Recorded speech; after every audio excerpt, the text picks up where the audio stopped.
Okay. Yes, I'm your soul brother Taalib. Yes, I would like to talk. First of all, I would like to introduce the topic of this video, which is called Black on Black Crime. And, I would like to equate some things in this video that I'm making on this subject pertaining to the platform that I'm on with our other soul brother, Angel Snup Snup 7 of Reality Temple Ministries. And who I was also a part of the Operation Exodus Mississippi campaign platform.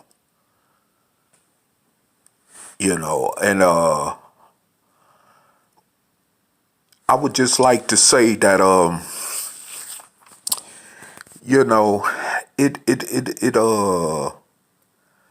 I have to, take some responsibility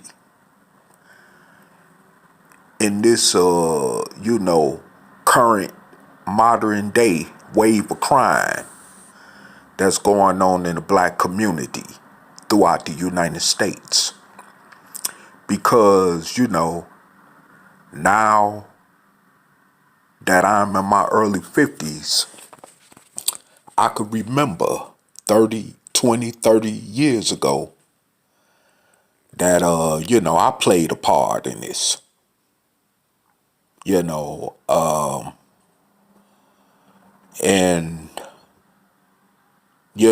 I also, which I'm not proud to really speak on, but, I helped in the generation that I came from to set the tone for this wave of crime that's going on today in the black community, especially among younger people that is among dark-skinned descendants of slaves born in America population in this country.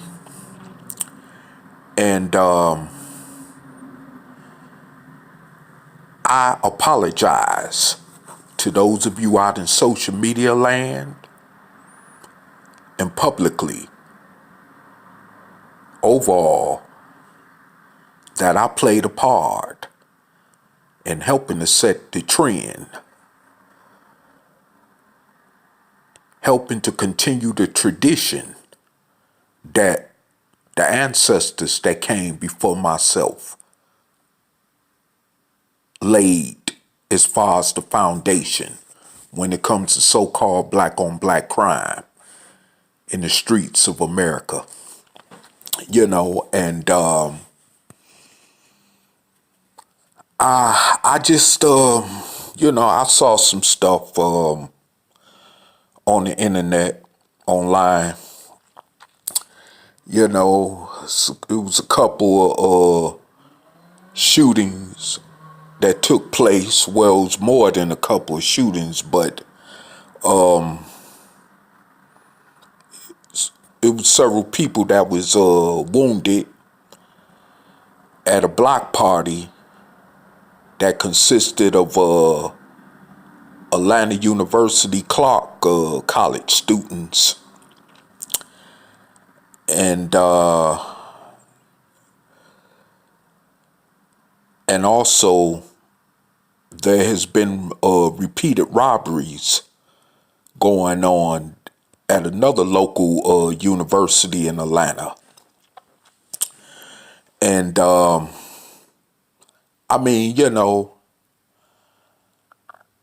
it's no secret, I was a part of that rising crime scene back in the 90s in Atlanta.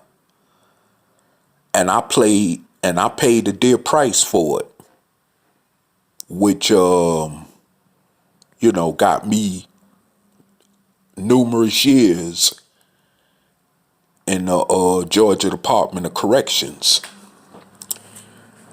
And, you know, and also,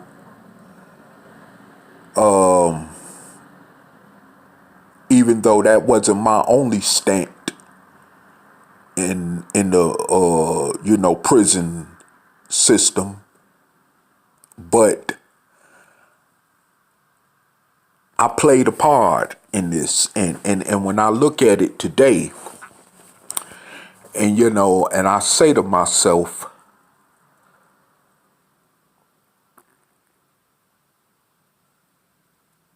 how much that I wish I could be of a help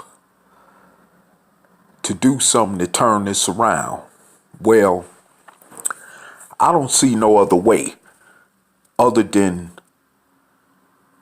us as dark-skinned descendants of slaves born in America, you know, taking control of a state like Mississippi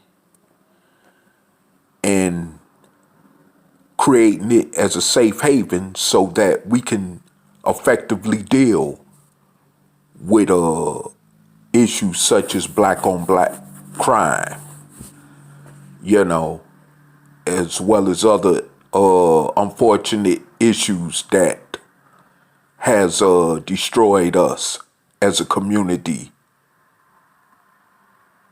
in terms of us as a group of people in this country. And this proposal of the Exodus Operation Mississippi campaign has unfortunately fell on deaf ears, but that would help as being the complete antidote of our ills as a group of people in this country. But anyway, moving along, you know, I hate to say this, you know, but when I see the wave of crime that's happening now, especially among the younger generation of our times, I have to say that even though I cannot judge them,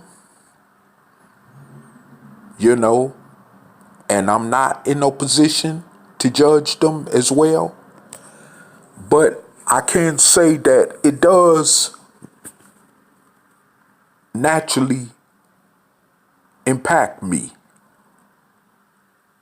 as well as hurt me to see that we're losing our younger generation to crime and to the prison system, you know, and which is another step away from concentration camps and mass graves, you know, and I mean, so far, you know, our over 400-year oppressor has been able to manage to fulfill that plan, far as incarcerating as many of us. I'm talking about us as dark-skinned descendants of slaves born here in America, who's usually referred to as black people, African Americans, or what have you. But anyway, you know, it appalls me that the present day so-called black leadership in this country is not trying to do nothing at all effectively to curve this problem to the side, to bring other alternatives that would, you know, end this crisis for once and for all, far as this black on black crime madness that's going on among us as a people. And, you know, I have to attribute something, although I don't agree with everything this individual whose name I'm about to bring up says, but he did say one thing that I still can agree with to this very day.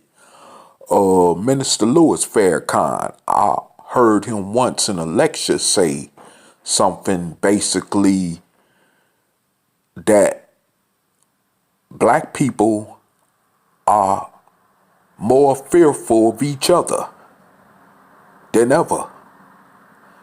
And that's true. That is definitely true. You know, we're scared to even approach each other on the streets now because of out of fear of some conflict or some type of altercation or what will lead to some type of gun violence taking place, like what I mentioned about that just happened down in Atlanta at Atlanta Clark University, matter of fact, which is a historical black college. And I mean, you know, I mean, all them students was doing was having a block party. And next thing you know, two individuals who was identified in the video came in there and just shot up 4 people. And like I said before, early in the video, they all went to the hospital, and all of them have been released from the hospital, far as I know, and they made it out of that situation with their lives still intact, you know. But I mean, how many more of our people don't make it out of situations like that just to still remain among the living? You know, and that's what I want to also talk about too, because a lot of us, we killing each other for nothing to begin with. We killing each other over chicken wings, or like somebody say, over an argument about a damn chicken sandwich. You know, we killing each other, you know, over, you know, a pair of Jordans that only cost 5 cents to be made in some factory over in China. You know, we killing each other over other so-called expensive material stuff.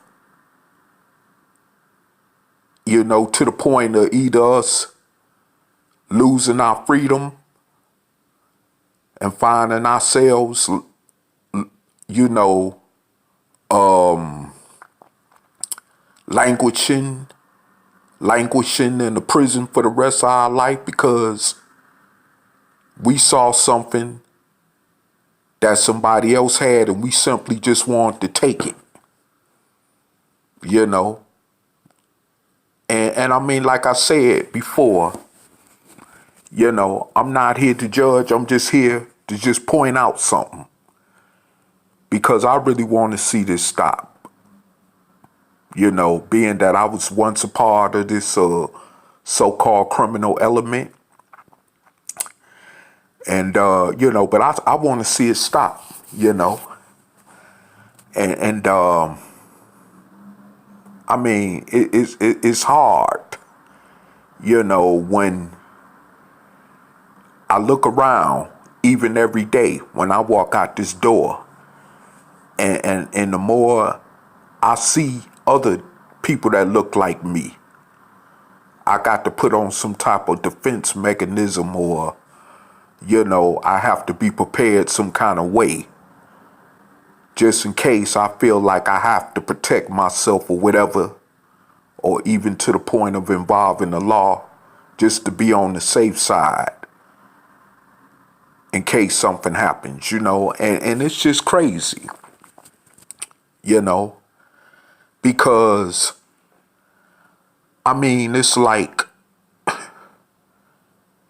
it's nowhere safe in this country, not even in this smaller city, which is much more smaller than a city like Atlanta, or like a city like Detroit or St. Louis, you know. And I mean, but you still got to look over your shoulders. You know, you still got to worry about if you're going to get robbed, if you're going to get killed, just for the little you got, especially if you just poor like everybody else and barely trying to survive, you know. And I mean, it's like, you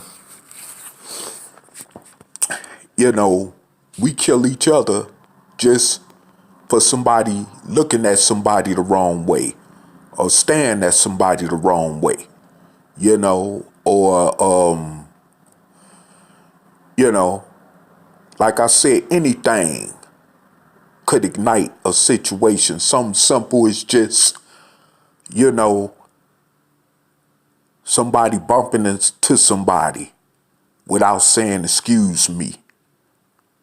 Or even if a person tried to, you know, rectify the situation by, you know, saying, excuse me, somebody still might want to get violent and pull out a gun, and there you go. You know, that type of stuff. Or even pull out a knife or just try to fight you over nothing. I mean, it's just crazy.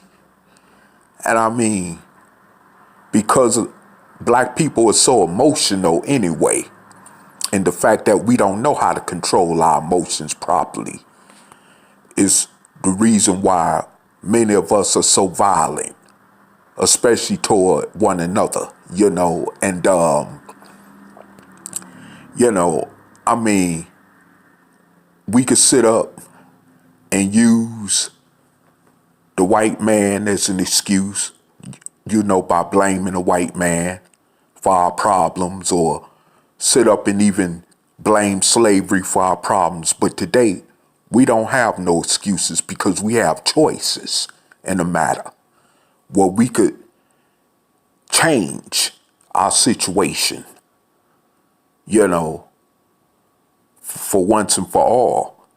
And like I said, by getting the state behind us, where we could have a safe haven, where we could quarantine ourselves from the rest of this racist society that we're in, and work out our differences and our problems and change the way that we do things, you know, especially among each other, you know.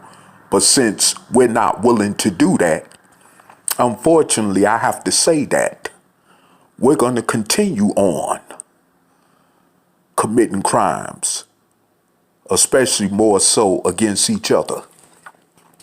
And I have to say this because when I bring up us committing crimes against each other, the first thing, you know, black people would say, well, you know, white people commit crimes against each other, Hispanics commit crimes. Yes, I understand that. Yes, Hispanics commit crimes against each other, Asians even commit crimes against each other and so forth. Yeah, every culture does, but not to the extreme that we do. Okay, let me just make that clear again. No other group in America, far as ethnicity go, commits crimes against each other more like black people do, who I preferably call dark-skinned descendants of slaves born in America. Okay, and I mean, you know, and that's just a fact. I've been around the block enough to know that, you know.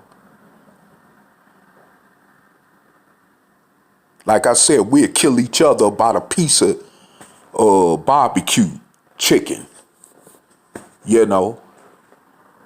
And I know stuff like that has actually happened, you know. So, I mean, it's not a secret. And those of you in the so-called pro-blackity black conscious community know what I'm saying is true.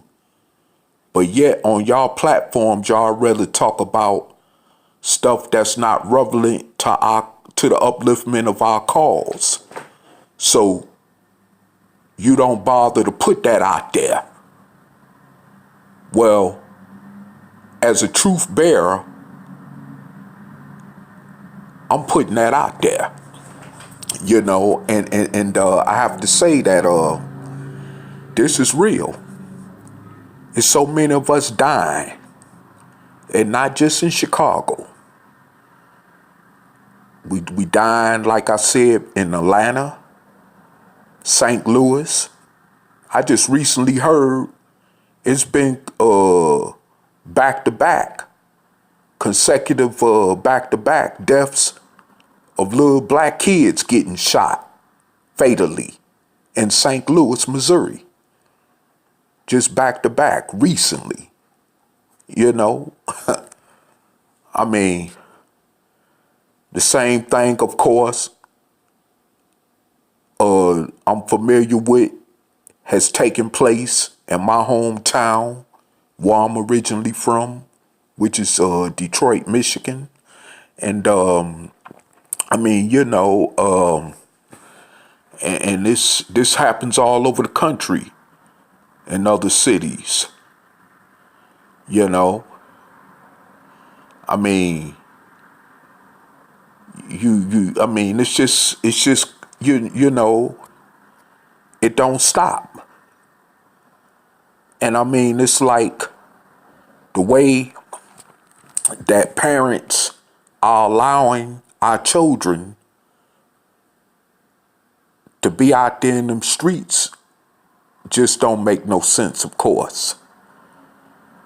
But yet, when someone brings it to the parents' attention, then they want to get violent or aggressive, especially when they know it's true. That they obviously are not doing what is right by taking the proper steps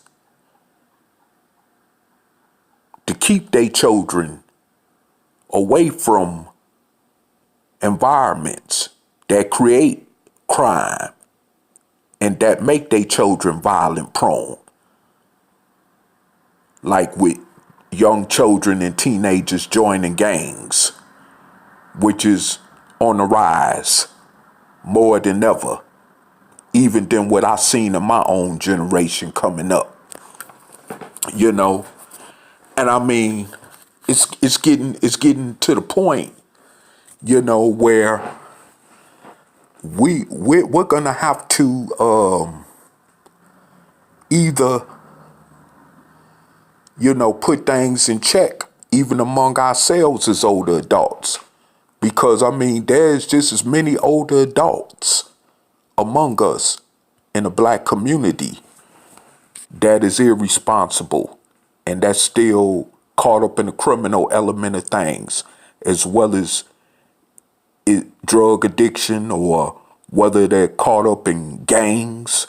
I mean, I still, from what I understand, you know, it's still brothers, you know, soul brothers out in California that's in their 60s and 70s still throwing up Crip and Blood signs, you know.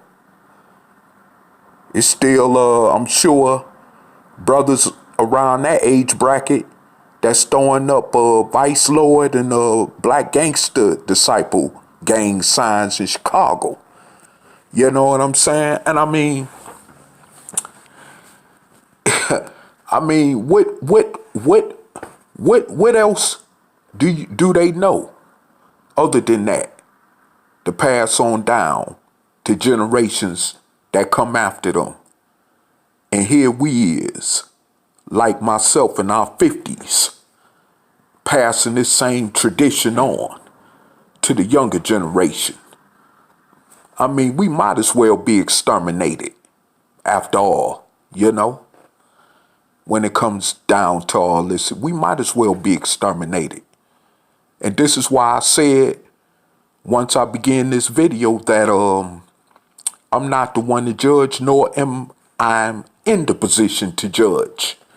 But I can, like I say this for the truth, for the sake of truth, that we need to get it together, black people, if we want to survive futuristically as a group of people in this nation or beyond this nation. We got to get it together. It's just that simple. Because we are in the process of being exterminated. And through committing crimes on each other, unfortunately, that is, the reality is that that is definitely one part of it. You know, and I have to also say that,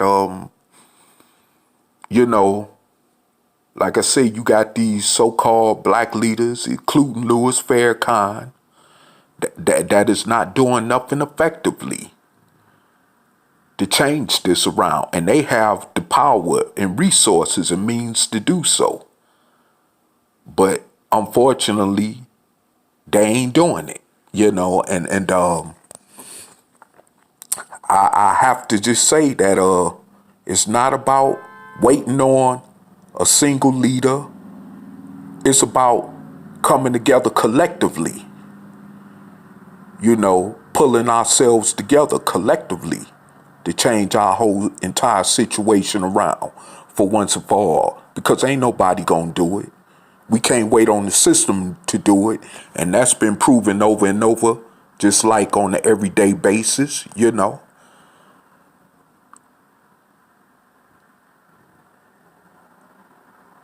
You know, that's why the prison industry is booming. Because that's how they make their living and profits, which is off of us killing each other and victimizing each other criminally, you know? So that's why you have the prison industry, which is $1 billion empire. And from what I've understood for quite a while, the prison industry is the biggest industry in the nation when it comes to economics. Just like slavery was during our ancestors' generation. You know, like they say, it's more black men locked up in these American jails and prisons, more so than it was black men that were being enslaved during the year 1857. Well, I have to concur with that as being a fact,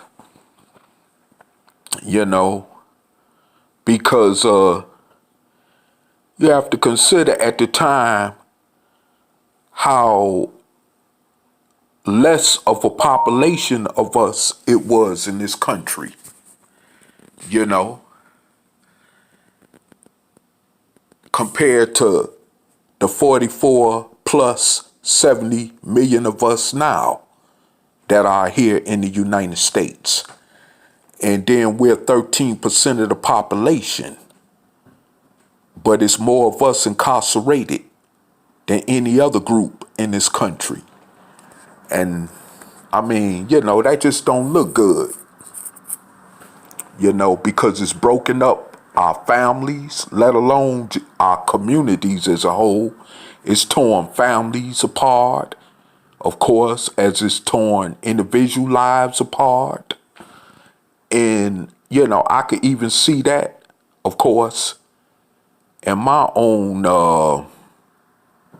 you know, personal so-called family, you know, as many other soul brothers and sisters in their own case similarly can, you know, and I mean, it's like a plague. It just don't stop, day-to-day basis, you know. And I mean, it's like we know that the system is geared toward our destruction, but we still keep on participating in it. And I'm talking about those of us that know this. I ain't just talking about the common Negro, that's just totally oblivious or ignorant to the situation. I'm talking about those of us, especially those of us in the so-called black conscious community that know this. But yet we still selling dope. Some of us still gang banging, killing each other over nonsense, and the whole 9 yards, So, I mean, it's like, we need to really understand this, that this is not a game.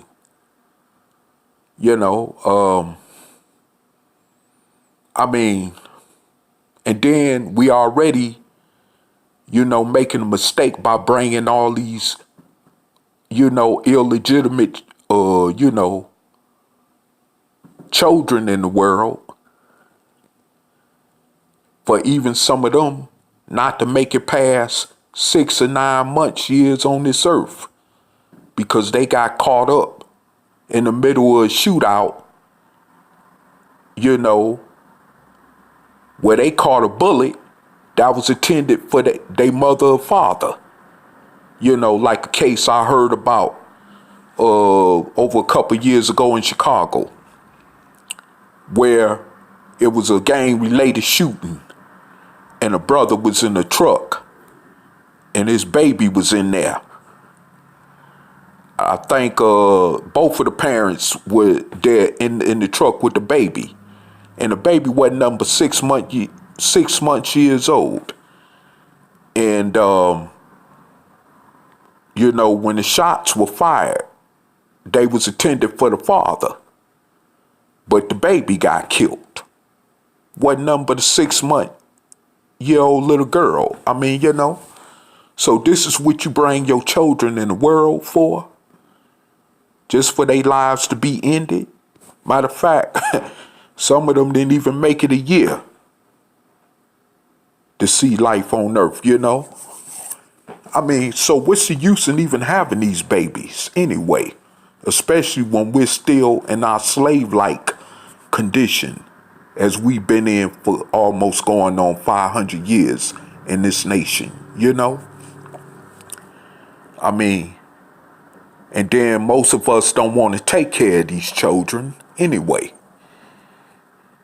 like we supposed to. We don't want to own up to the responsibility of the fact that we laid up in the bed, that most of you laid up in the bed and had these children, and then just want to evade that responsibility or put that responsibility on others whose responsibility is not to take care of your child, and all this other nonsense. So, like I said before, it don't really make no sense in bringing these children in this world, which is already hell.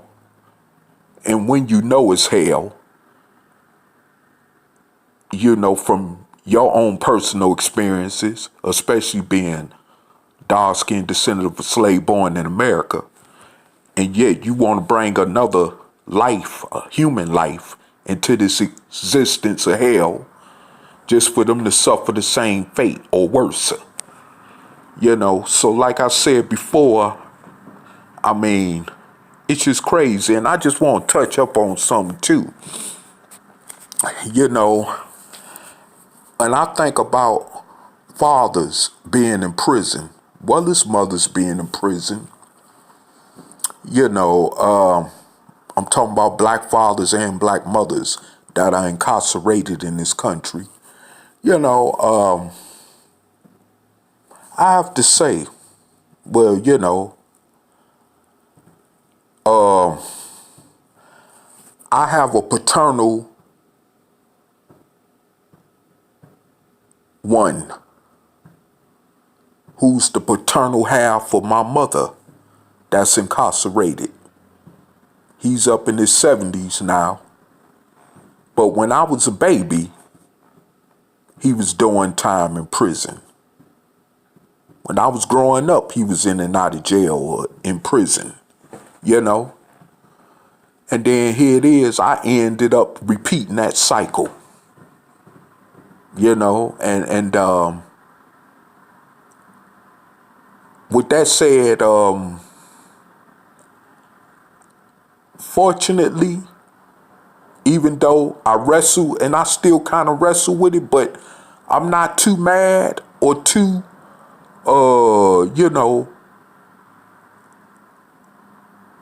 sorry, nor do I feel unfortunate as much as I used to, because I don't have children of my own, because I see the benefit of not having children of my own, because they don't have to suffer through this like I've had to, and that's just the reality of it. And like I said, especially being black in America, and many other, sons who've had fathers in prison beside myself, ended up repeating that cycle, of following in the footsteps of their fathers. And now we got daughters black daughters who are following in the footsteps of their black mothers as far as being in prison or jail, incarceration. And this is just sad. And this is steadily, generationally destroying many black families. And no one is addressing this. No one is effectively addressing this, because it's killing our generations as a people. Mass incarceration is worse than HIV. It's just even worse as chattel slavery was for our ancestors. It's worse. As any disease you could think of on this earth that exists among humanity. It's like a cancer. It's killing us. Like I said, it got us divided as families, which brings on resentments and other kind of forms of separation and hostilities and all that.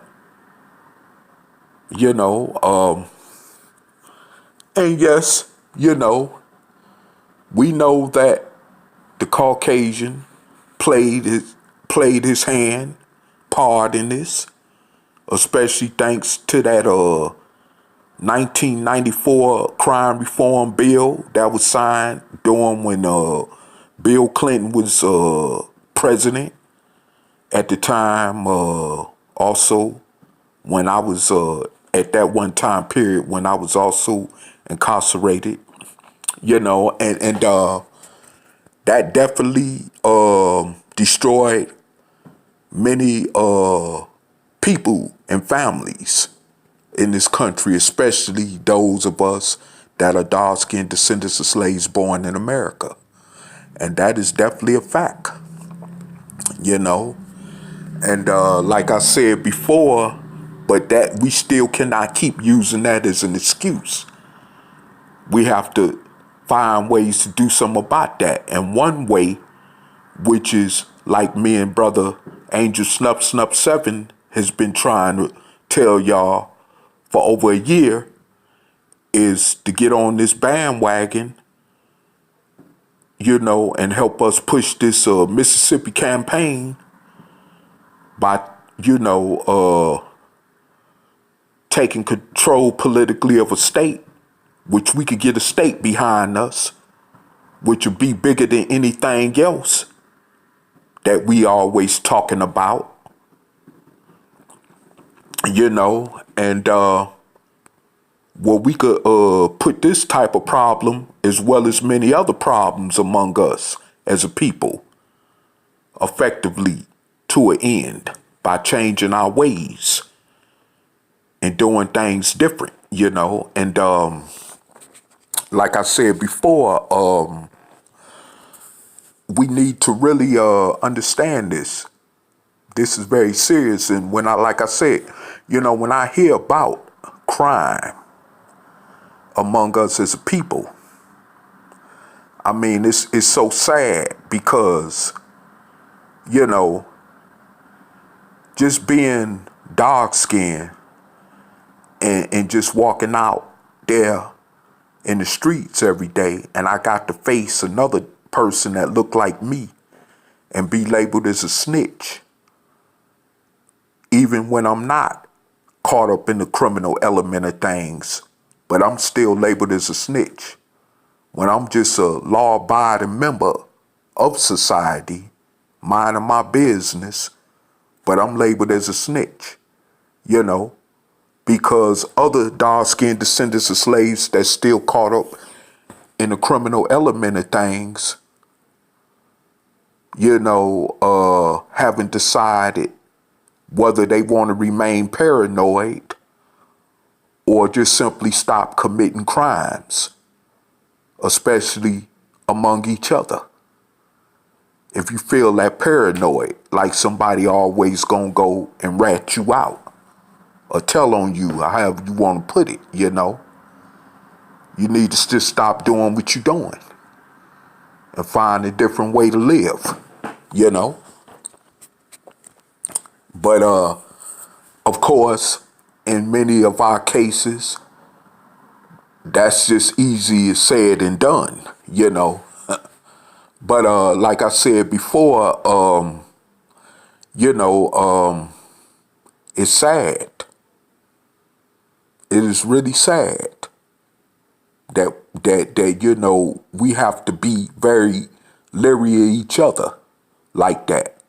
And what's also sad is the reality is that this has brought us to the point of being more fearful of each other than us being fearful of our over 400-year-old Caucasian oppressor in this country, And that's just a fact. I could walk down the street right now, right where I'm at, even downtown or wherever, and we could be around more Caucasian people, and it won't be nothing but me and another black person, and they'll look at me like they ready to victimize me. But you got all these Caucasians of these other ethnic groups, but you look at me to target as a victim. And that is today, unfortunately, the sad mentality that exists among black people in this country. Because we have been trained for so long on how to hate each other that we don't understand and know no other way of how to deal with each other other than the negative way that we've been dealing with each other for so long, So, like I said before, it's just sad, and then we expect other people from other ethnicity groups or so-called racial groups to respect us. You want the racists to stop killing us. You want these other people to stop killing us. But we don't even know how to stop killing each other.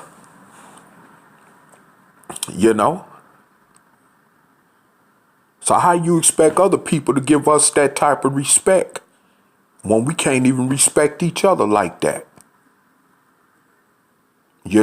And that's just the reality of it. That is the unfortunate reality of it. And I'm going to say this too. A lot of you don't realize this. And although there are some of you who do realize this, but just ain't interested in really trying to do nothing about this situation. But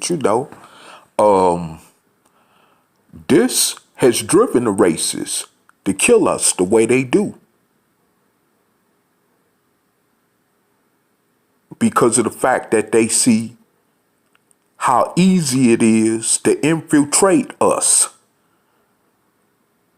and victimize us like they want to, because they see how we victimize each other on a wide scale basis, you know? And I mean, you know, even when I go on YouTube just to look for videos, even among the so-called conscious black community that's in social media, there's not enough of you even having this conversation. I don't care if it's Sarnetta, Dr. Boyce Watkins, you know, whatever her name is, Nubian Queen sister, you know, Polite, you know, Young Pharaoh, you know, Seti, Sarasu Seti, you know, I don't hear none of you, you know, really bringing this issue up. And I'm talking about, you know, some of you even be talking about killing each other when y'all claim to represent pro-blackness, which goes against that, you know? So, you know, like I said before, it's like you know, it's at the point now where this is what has driven me to really not want to have nothing to do with black people. This is the reason why I stay to myself a lot. This is why I don't, you know, try to associate too much with people. And I know you may consider that as self-isolation or whatever, you know, or you know, or antisocial, however you want to put that, you know. But the reality is, it's more safer for me not to be dealing with too many people than it is for me to be dealing with a whole bunch of people, especially that I know don't mean me no good personally, nor mean any good for the betterment or welfare of us all as a group of people, you know. And that's the point I've just came to, you know. And like I said before, you know, it's already bad enough that here it is. I have to worry about walking out my door every day, worrying about if I'm gonna die at the hands of a Caucasian racist, whether it's a police or not, you know. And then but then at the same time, I got to worry about dying at the hands of another black person for some trivial or unnecessary reason, you know. Like I say, looking at another brother or sister the wrong way, or staring at somebody, glancing at somebody, something that could just get my life took, or any one of our lives took. I mean, this is the reality. This is happening all the time throughout America, whether it's in big metropolitan areas or smaller area pockets of America. This is happening, you know, and as I'm speaking now, it's happening. Is somebody getting shot up at some after-hour nightclub over something stupid, whether it's over a female or whether it's over another man? I mean, you know, all kind of crazy stuff. Or cause you looking at somebody's female, or cause you looking at a sister's man, you know, So now they ready to pull out a AK and blow your head off. Just so they could risk being in the penitentiary for the rest of their life over nothing, just something silly. You know? And I mean, it's just sad when you really think about this. You know, and I mean,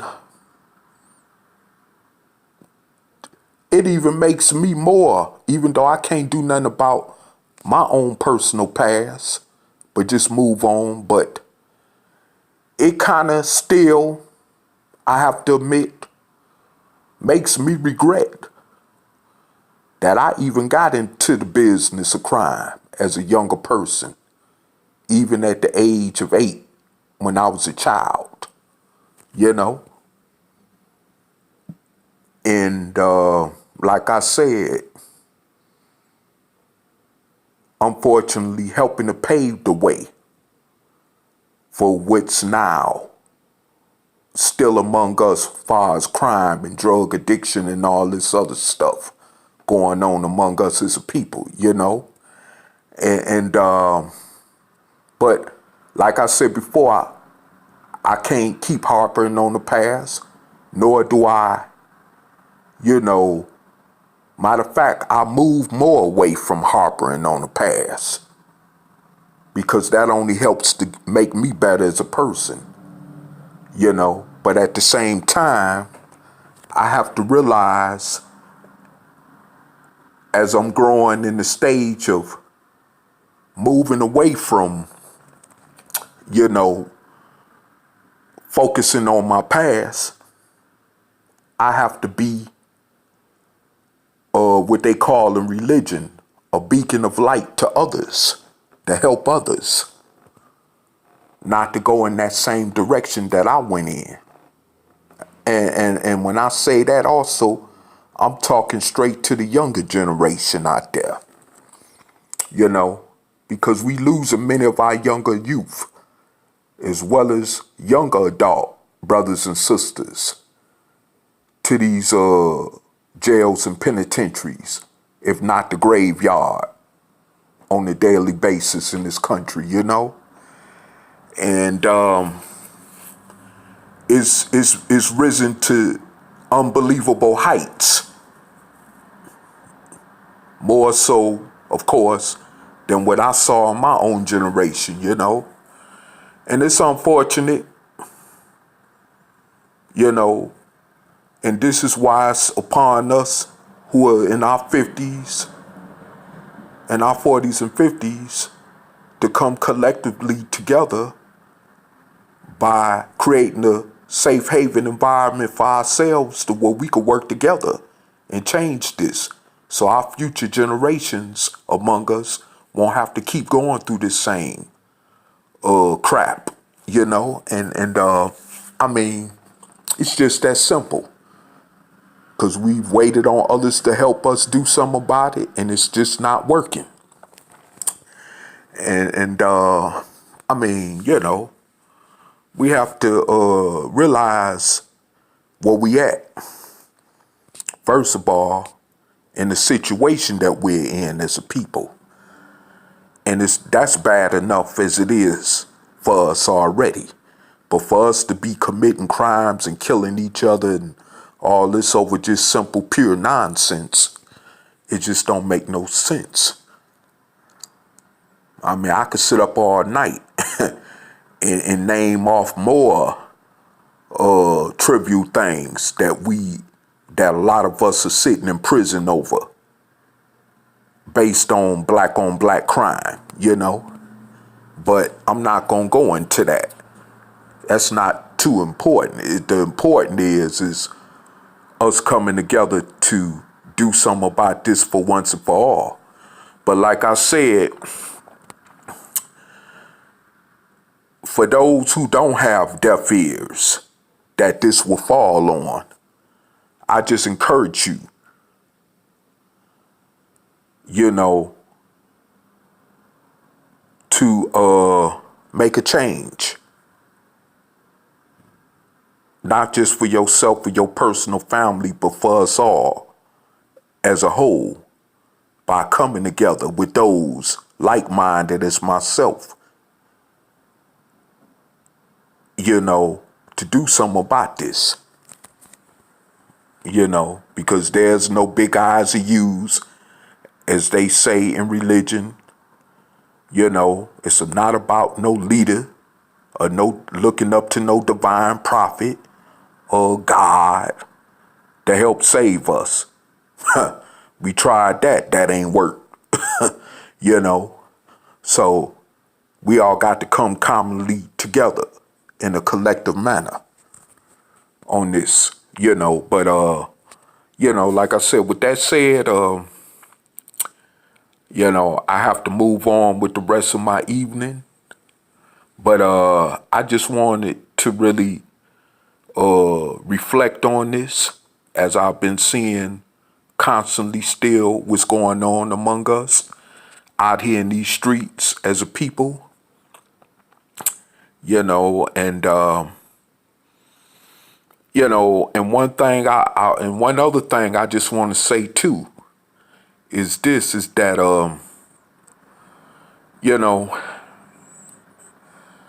our sisters out there being prostituted by brothers, it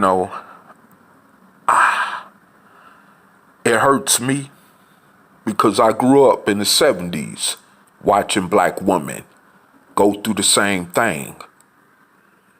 I'm talking about, our mothers, our grandmothers, and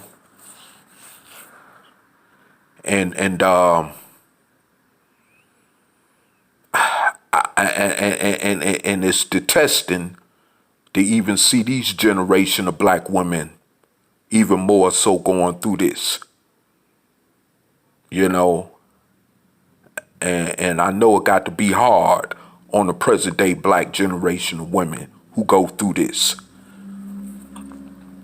especially if they youngest, 14 to 15-year-old, 16-year-old teenagers, like that sister who just got out of prison in Tennessee,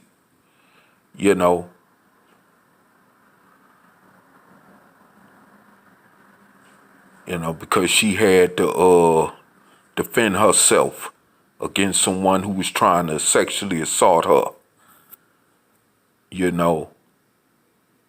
over which was prostitution related, But I mean, it's sad, it's very sad that our sisters go through this, and then we wonder why our sisters don't respect us, because they don't feel protected by us when we're supposed to be their protectors, But I mean, it's like, who can they turn to? And with that thought, I'll leave you with that. But I mean, it's like, we got to either stop this or just face our fate, which is called the process of elimination, or in other words, extermination. And with that said, I'm RD 5000 in peace.